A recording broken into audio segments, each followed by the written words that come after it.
Theresa, it's so good to be sitting down with you. So before folks got to know you on TV and got to know your dating journey, you had a few chapters to your life, particularly where your career is concerned. And that's exactly where I want to start this conversation with you, is what that career trajectory has looked like. Okay, sure. So in 1998, I was 45 years old. I was a stay-at-home mom, and I was loving every moment of it. I was into everything that was creative, so photography, gardening, community theater. I had zero interest in the stock market and zero knowledge of the stock market, but my husband was a market maker. You would think that I would know something, but we didn't really discuss it. But one day I said, what are you doing spending money frivolously? Why don't you just save your money? And I got my first $1,000. I bought Home Depot, then the second 1,000 I bought Comcast, third 1,000 I bought State Street, and I honestly thought that was it, that was the end of it. But I walked into the living room one day and my husband was watching CNBC, and I said, oh, so is this going on all day long? And he said, yeah, what did you think? And I said, I had no idea. And that sparked an interest in me that I didn't know I had. I went to the library, I took every book out on investing, I read every single book, and then I don't know what happened. We got a computer. We got on the internet. I started watching CNBC myself, and I started day trading, and I was hooked. I was so completely passionate about the stock market. So if you asked me if I wanted to be on an island sipping a nice cocktail, I'd say no. I want to research stocks.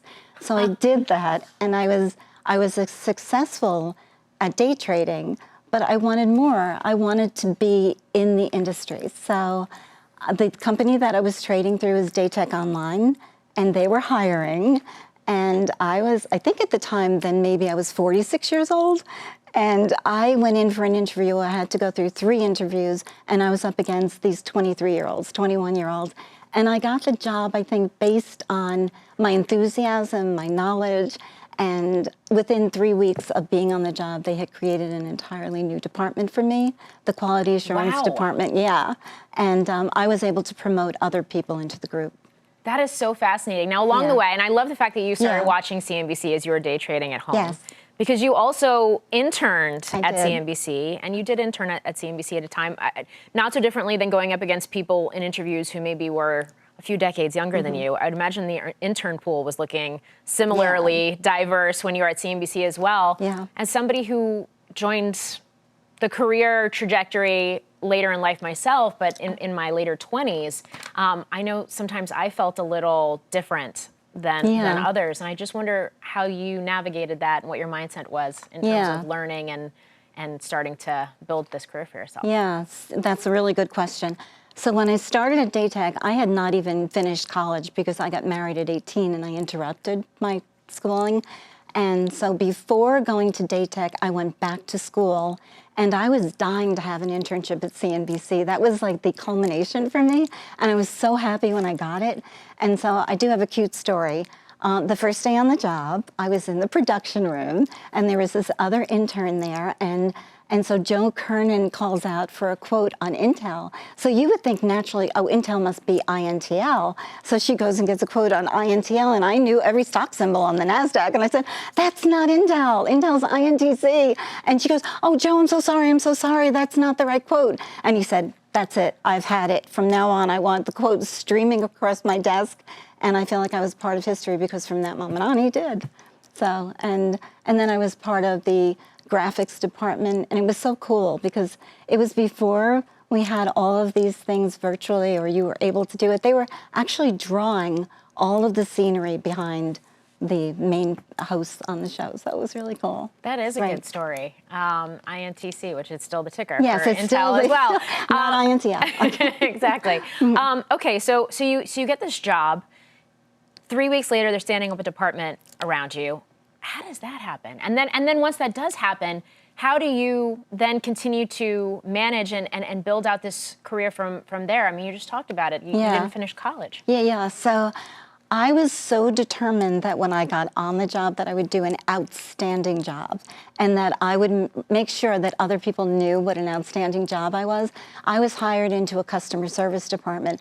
So I saw that the department was kind of in disarray because this was at the height of the internet boom, and we were marching onto the top in March of 2000, but we didn't know that at the time because now it's 1999, and we're going great guns, and applications were coming in via fax, and the faxes are falling behind the computer, the fax machine. They were getting lost. We had irate customers screaming, and so I observed, and I wrote like this manifesto of how to improve the department.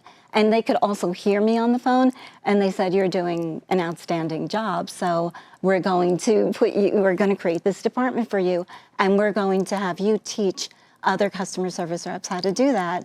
So from there, I was going to be like majorly in upper management there, but they got taken over by Ameritrade.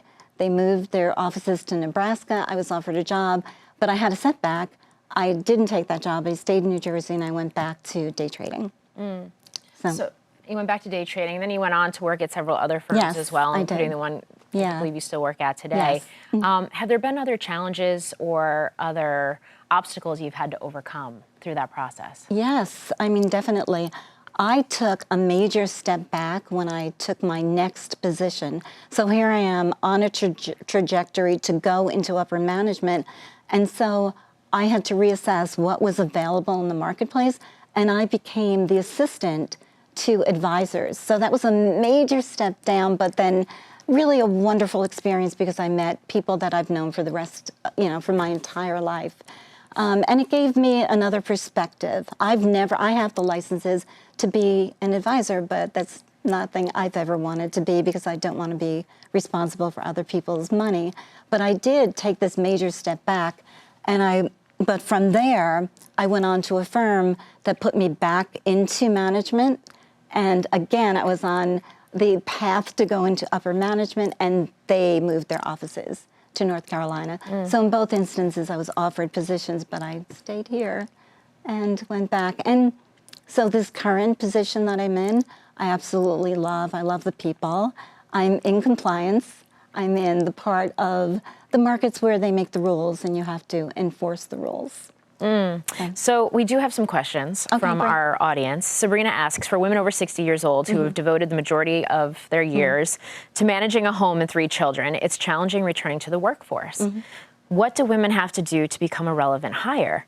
And what do women have to do differently to show their potential and performance? Yeah, so I would say, first of all, know that you're not alone. There's so many people in this same situation. The thing you have to do is key in on the skills that you already possess that are relevant to that field. And if you don't know that much about the field, research it. Go on company websites, attend webinars, read books, learn as much as you can, know the lingo of the industry, and just realize all of the skills that you have that are relevant to that position. And then maybe when you do your resume, you don't have to do it chronologically. You can do it in the order of the skill set that matches what the employer wants. And before you go into this interview, learn as much as you possibly can about the job, about the company, and then go in and really know what the job description is.